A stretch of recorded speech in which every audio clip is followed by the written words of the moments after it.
Hello there, my name is Fred Carnowet, and today I'm going to show you how I set up my profile scale B-29 with electric power. The model was scratch built from my own plans from the Cocofan 3 view, 96-inch wingspan, 72 inches long, weighs about 13 pounds. Now regardless of what size you want to build in control line scale, there is an electric motor that will fly your airplane, even up to the 20-pound range.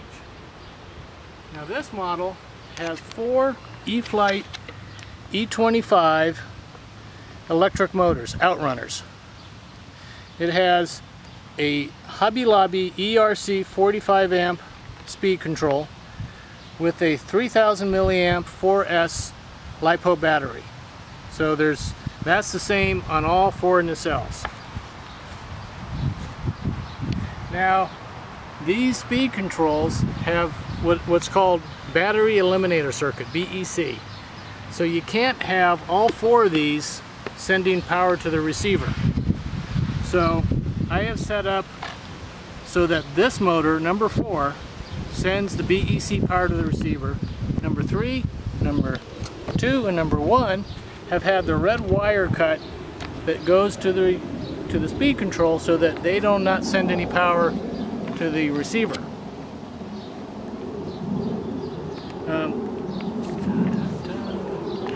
Now, when you get the airplane armed, ready to fly with electric, any electric airplane, you always want someone holding it until you're at the handle and it's ready to fly.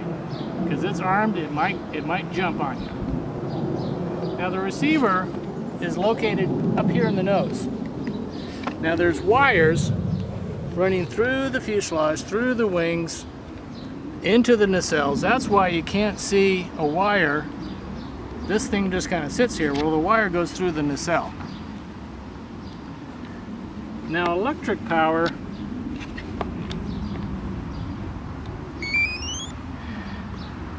one of the features that all these radios have is called model memory.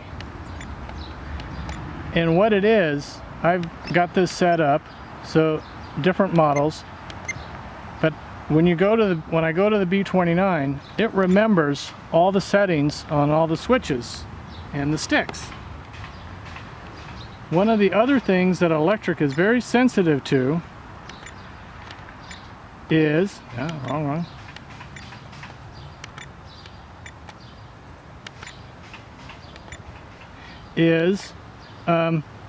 channel 3 is the throttle. Now I've got it set for reverse because that's the way, when the idle is down here, it needs to be that way. What also is very important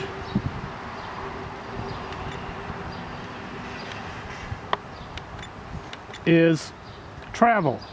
Notice that channel 3 is at 100%, 100%. And some speed controls will not work if the travel adjust is not at 100%. So that's important. So if it's not responding to the speed control, it could be the travel adjust and the reverse. Okay, so now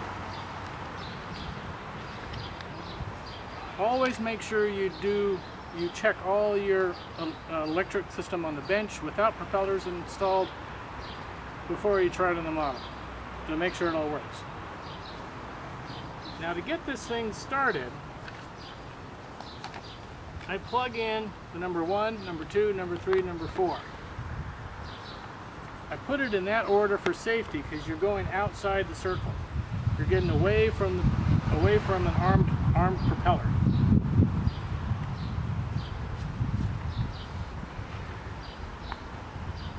Now when I plug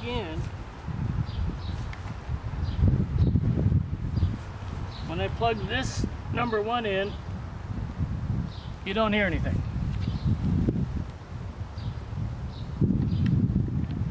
The speed controls are getting power,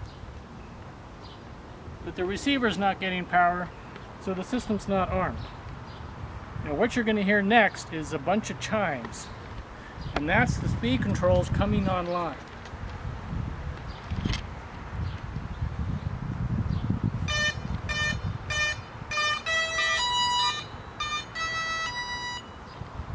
Now the airplane is armed. At this point, you want someone holding it.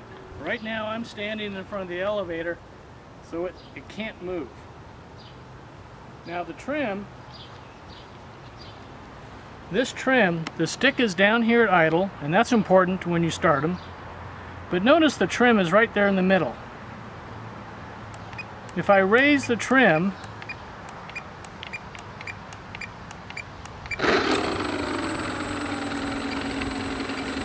the motors start. Look at them. So the motors have now started. Okay?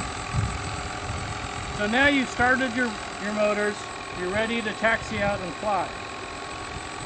So now you can operate the throttle and fly.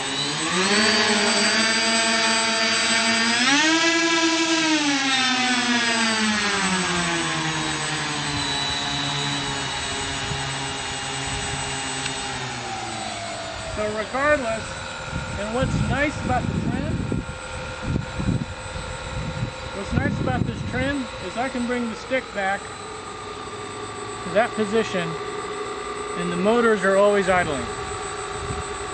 To shut them off,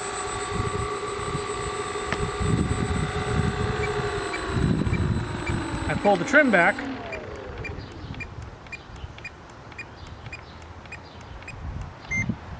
Now I'm back to where I was. The airplane is still armed.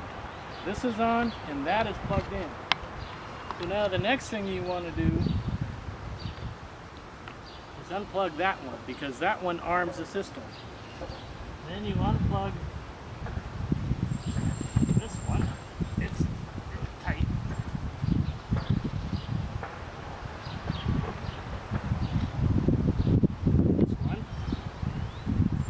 This one. Once the airplane is unplugged, now you can turn off your transmitter. The transmitter is the first thing you turn on and the last thing you turn off. You don't want to turn off your transmitter if the airplane is armed. So land softly and have a good flight.